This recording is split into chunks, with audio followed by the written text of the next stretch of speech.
So what we're going to do is just do a series of problems where we use some of these guys. What if you see something like 3 parentheses x plus y? And I'm asking you simplify this using some of the properties that we know. Well, we see a number sitting right outside of a parentheses with 2 things inside. So we need to distribute the 3 times the x, and then we also need to distribute the 3 times the y, plus 3y. There's a plus here because there's a plus inside. If there were a minus inside, we'd have to put a minus sign here. But what we get in this case is 3x plus 3y. What if you see something like x times x plus 3? How do you do that? Same thing. X, and then you got this parenthesis. You have to distribute x times x, right there, plus, because of this plus, x times 3, right there. X times 3. So here, x times x is going to give you x squared plus x3. It looks a lot simpler to write it as 3 times x. So that is the answer to this guy. Okay, let me switch colors a little bit.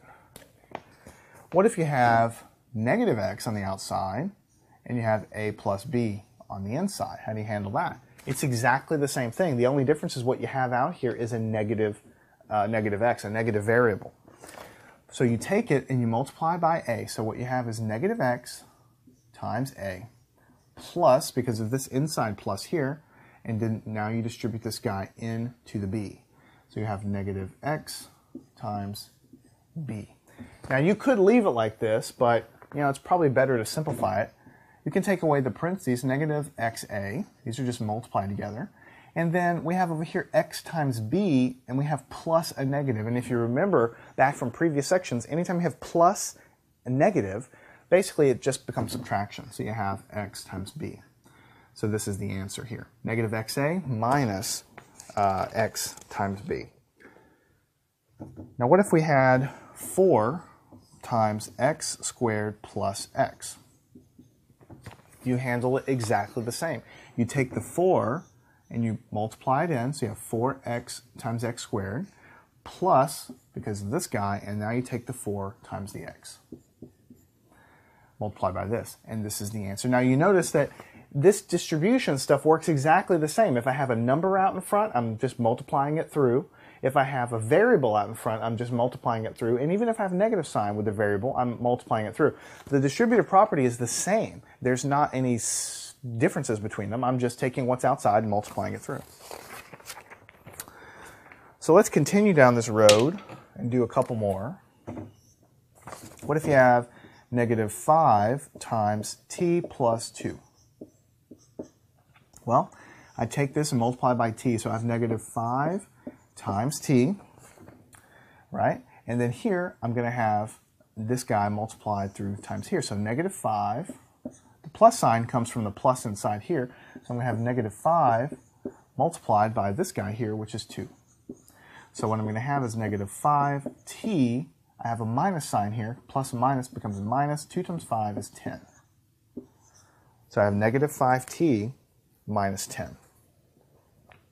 All right. Now what if I have negative 2 times a on the outside times x plus a?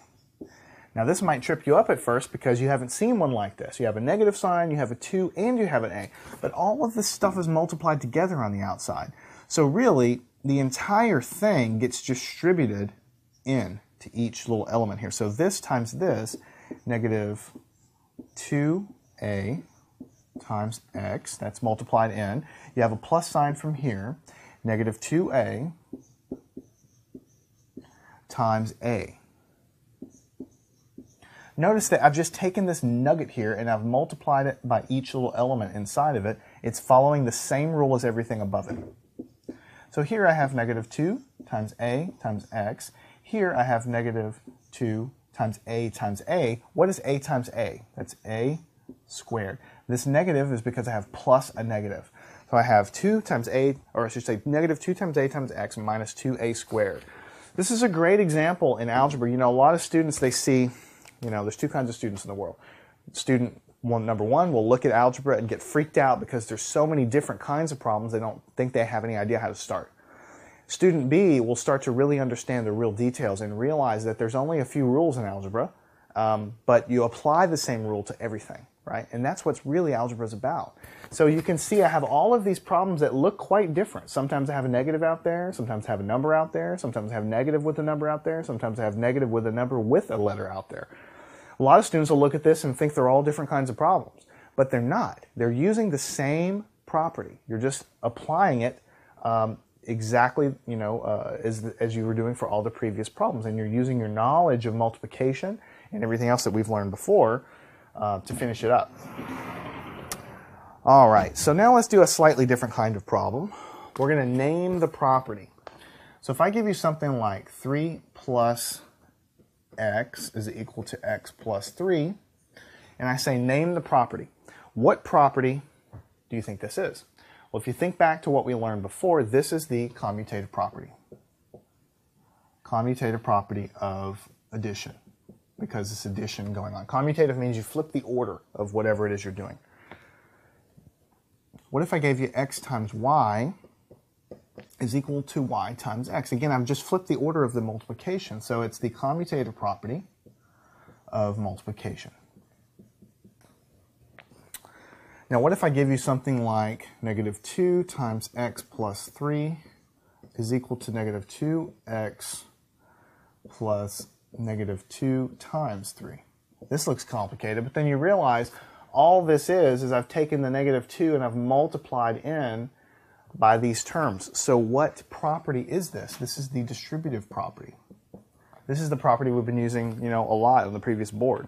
And then what if I give you, as a final one, x plus y plus z is equal to x plus y plus z. Then what property is this guy? Well, in this case, I'm doing this addition first, and then I'm adding this, and I'm doing basically with the same numbers, I'm adding different numbers first before doing this. If you remember back, when you have three numbers and you can do them in any order, basically. This is the associative property of addition. The associative property of addition.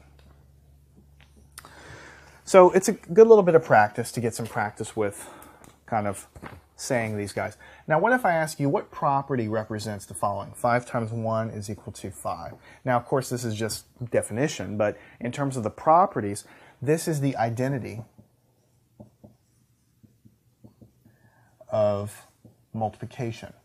Remember, the identity number of multiplication is 1. It's the number that you can multiply by any number you want, and you're just going to get the original number back. All right, so let's go ahead and continue working this stuff. What if I say 3 times x plus 2, and I say simplify this guy?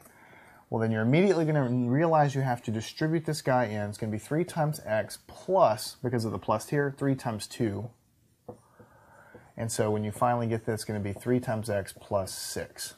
3x plus 6. That's how you handle this. And what if I tell you you have something y squared times x, and I want you to use the commutative property to simplify it. And I'm telling you, I want you to use the commutative property. And you have to know, the commutative property means you can flip the order of what you're doing, because you have multiplication going on here. This is the same thing as x times y squared. It's the same thing as x times y squared, because don't forget, these things are multiplied together, and anytime I have things multiplied together, I can flip the order. Don't forget, it doesn't matter that this is squared. Y squared is just going to end up being a number. It's multiplied by x, so I can flip this guy around, and I can use the commutative property to have the authority to flip it around and get the same answer. What if I have x plus y times z, and I want to use the commutative property to simplify this? How would I do it? Commutative means, again, you flip the order, but you might say, well, what am I flipping here? X plus y is it's bundled together with this parentheses. It's multiplied by z. So I can flip the order of that, and I can say that that's the same thing as z times x plus y. Because with multiplication, I can flip the order of it around. That's basically what the commutative property is. All right, now what if I have x plus y? And I want you to use, again, the commutative property. what would you write down as a simplification of this? Well, with the commutative property, again, it means you flip the order. So this is addition. I can flip this around, and I can say it's y plus x. And we're getting close to the end of our problems, I promise. X plus y plus z. What if I want you to use the associative property? So a slightly different property. How would you simplify this? So I have three numbers. Basically, anytime you have three numbers, you're pretty much going to use the associative property. And I have addition going on here. So that means instead of adding them in this order, I can add them in x plus y plus z order. Here I'm adding y plus z first and then adding x. Here I'm adding x plus y first and then adding z. It doesn't matter for addition. I can do them in any order that I want. That's what the associative property is really telling you. And then just to close it out with the last problem, x times y plus z. I'm telling you, use the distributive property. Use the distributive property to do this. Then we've done enough of these where hopefully you can see. You just take x times y and then x times z. And your plus sign comes from the plus sign inside the parentheses. So x times y plus x times z.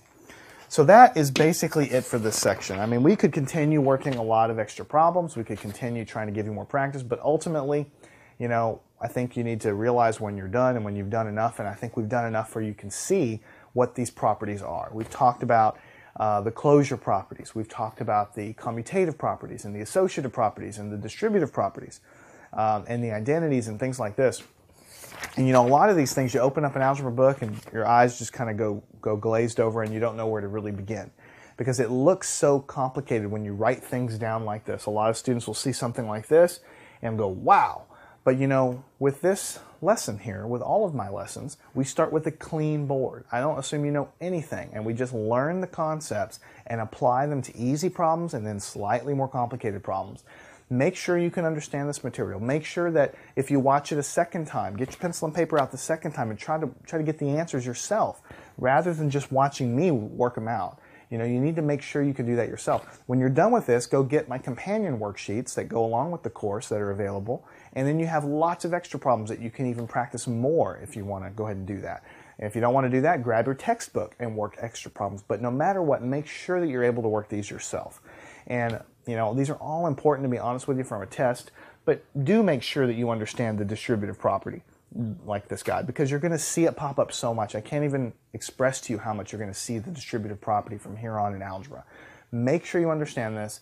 Make sure you can do these yourself. Follow me on to the next section where we're going to finally start learning how to solve some equations.